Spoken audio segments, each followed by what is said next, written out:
Democrats. Today is Wednesday, June 30th. It's the last day of Pride. Happy Pride.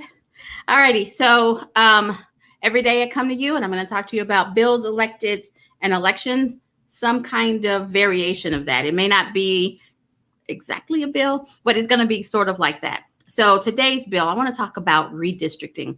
I'm sure that you've heard of redistricting. You've heard the term gerrymandering, and not everybody knows what that is. And so I'm going to spend a little bit of time talking about that today. So Oklahoma gets 5 Congress people, and they're elected by their district. And even though that map looks like it's weirdly organized, in each of those districts is approximately the same amount of people. So if you'll look at Congressional District 3, look at all of that land mass. It's 49% of our land mass. Some people say 50. I think it's 49% of our land mass. But all of that, it equals the same amount of people who are in CD1 and same amount of people who are in CD5. It's all about, so that's our rural area. So those lines are what determines what district you're in and who represents you. And they get moved based on, the number of people. And so based on the last census, we lost 200,000 people out of our rural areas, and Oklahoma City, Tulsa, Cleveland County, and I want to say Comanche County all gained about 200,000 people. And so although the number of people in Oklahoma stayed the same, they moved around. And because they moved around, the numbers have to be moved. So when we talk about gerrymandering, it's because the party in charge is in charge of drawing the lines. And so they're going to draw the lines to make sure that they get the most of their representatives elected. So when they're deciding, I'm going to take this neighborhood and I'm going to take this neighborhood, what they're trying to do is make sure that each district lines up to have, right now, the party in charge is Republicans. And so they want to make sure that the way they draw those lines ensures that it's mostly Republicans in each of those districts, so that they can try and make sure that Republicans stay in those offices. And so when you hear us say that it's a case of politicians picking their voters versus voters picking their politicians, that's what we mean. We mean that they get to draw the lines and approve the lines, and they're picking who gets to vote for them to make sure that they get to stay in office. And so that's what we mean when we say politicians are picking their voters versus the voters picking. And so it's legal. Not really fair. It's not the way it's supposed to work. So anyway, but that's what's going on. So we have some lines for congressional districts, some tentative lines, and they're having public meetings where you can go and voice your opinion. You can go and say, I don't think that's fair, or maybe we should do this. So they're having public meetings to do that. So the thing that you need to know about that, though, is they're having one public meeting per congressional district. So let me tell you the dates. So on July 8th in Oklahoma City, which is Congressional District 5, that meeting is going to be at the Capitol. On July 20th, which is in Enid, which is Congressional District 3, that meeting is going to be at the Autry Technical Center. July 22nd in Tulsa, which is Congressional District 1, that meeting is going to be at the Tulsa Technology Center. And I suspect it's going to be at the R.L. Jones one, the one that's way out there in Jenks and hard to find, because that's where they always have them. July 27th, McAllister, which is Congressional District 2. It's going to be at the Kiamichi Technical Center. And then on July 20th in Lawton, which is Congressional District 4, that's going to be at Lawton City Hall. So go voice your opinion, make sure that they know, make sure that there are Democrats in the room, because the other part is they can act like we don't care if we don't show up. So go let them know that there are Democrats in the room, voice your opinion that you think that the voters should pick and not the politicians. And you don't have to go to the district that you live in. You can go to another district. It's just easier to go to the one closest to your house.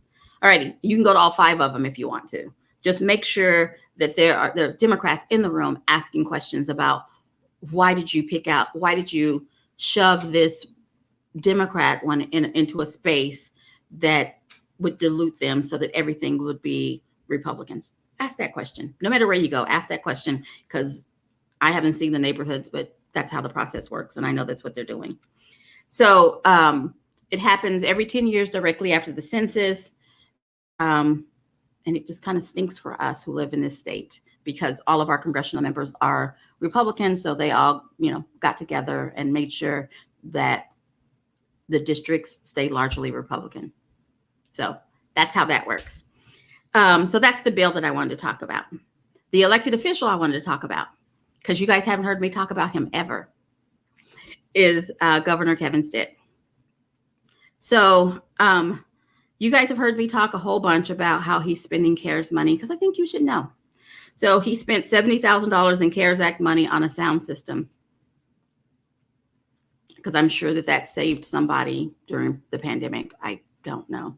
But he spent $70,000 on a sound system for the Capitol. I don't understand how that's a pandemic response, but I guess he thought so. My complaint about it isn't that there doesn't need to be a sound system, because I don't know. I don't work there. Is that his priorities are jacked up. He did that all while sending back $292 million of supplemental unemployment money. He sent that money back to DC. We don't get any special points for giving the money back. We don't get a parade for giving the money back. What we get are a bunch of folks who are having a hard time avoiding eviction and keeping their utilities on. A bunch of folks who don't know how they're going to feed their kids because perhaps their industry didn't come back in the big way post-pandemic. So his priorities are a little bit jacked. And I'm going to highlight it every time I find out about it. Every time I want you guys to know the stuff that I know. And today's stuff that I know is that our governor prioritizes like toys that he wants. He prioritizes his wish list over taking care of Oklahomans. So there's that. That's the elected official that I wanted to highlight. So elections. We now have a tentative date and location for convention reconvene, and that is on July 31st. July 31st, that is a Saturday. We're working out the details, making sure that we have all of our ethics filings together before we put it out there. We're working out the details. As soon as we have details, I assure you, I will come out with the call and give you the most amount of details. But mark your calendar, save the date, July 31st, 2021, where we will finish out our convention. I told you I was going to tell you as soon as I knew. And then don't forget that July 13th, that's 2 weeks from yesterday, in a lot of communities all over Oklahoma, there are propositions on the ballot. And remember, show up at the ballot every time there's a ballot for you. The propositions and your city and county officials affect your daily life more than a president. Keep that in mind. So while we're talking about voting, I just kind of want to remind everybody that we're in the middle of voter purge.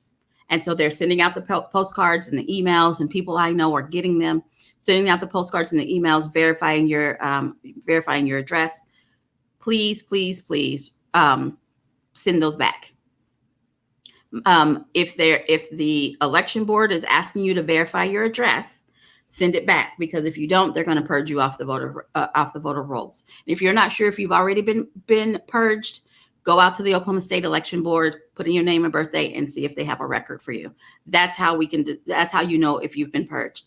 And if you've moved, go ahead and update your address. You can do that all online. So got to sneak in a little talk about voting, because that's what we're here for. All righty. With regards to convention, again, I'm not ready to go into all of the details, because we have to line out all of the specifics and make sure that we can pay for it and make sure that it's legal and all of those good pieces. I just wanted to give you guys the date so you can get it on your calendar. And as soon as we work out those details and stay out of jail, we'll get you all of those details. All righty, you guys have a great day. I will see you tomorrow at 4:15. Have a good one. Thanks for joining.